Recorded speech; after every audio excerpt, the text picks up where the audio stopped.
الشنطة دي فيها فرصة رائعة للشباب انه يزيد من دخله.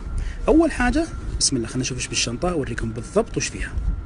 اول شيء الجاكيت حق الامان، العدة اللي تساندك في المشترك، ايضا في تغيير البطارية، وايضا العدة اللي تساندك في نفخ الكفر وتغيير الكفر وترقيعه.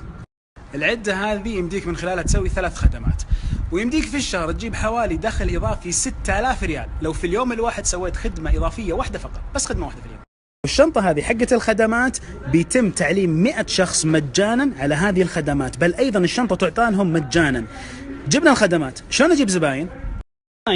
لا تشيل همهم، هذول اللي بيشيلون هم الزباين من خلال تطبيقهم، ولا بياخذون من قرش ولا يبون منك أرباح 6 شهور، لا وفي شيء أطلق بعد 6 أشهر.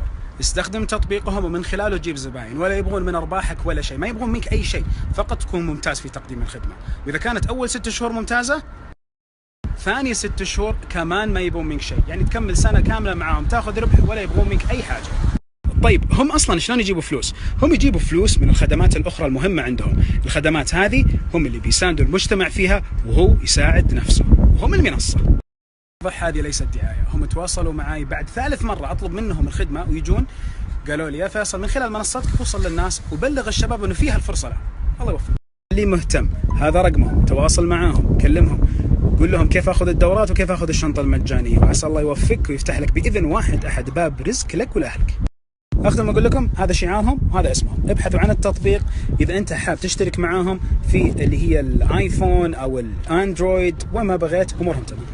هلا حبيبي فيصل، في المكتب وفي جهاز يستخدمونه الشباب ويعطونهم مزودين الخدمات اللي هو جهاز الفحص. هذا الجهاز يشبكونه فقط في السيارة، يطلع لهم تقرير شامل عن كل الأعطال الموجودة في السيارة، ويسلم التقرير هذا. يعني في طلبات كثيرة تجينا على التطبيق انه بس ابغى اسوي فحص، ابغى اعرف وش المشاكل اللي في السيارة وبعدين بعرف وش اللي اسويه بالضبط.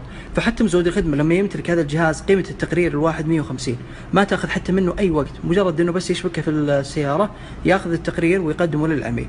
لو سواها بس على الاقل بس في اليوم، خلينا نقول في اليوم بس 10 مرات، طلع له تقريبا حوالي ب 1800 ريال فقط من هالجهاز البسيط.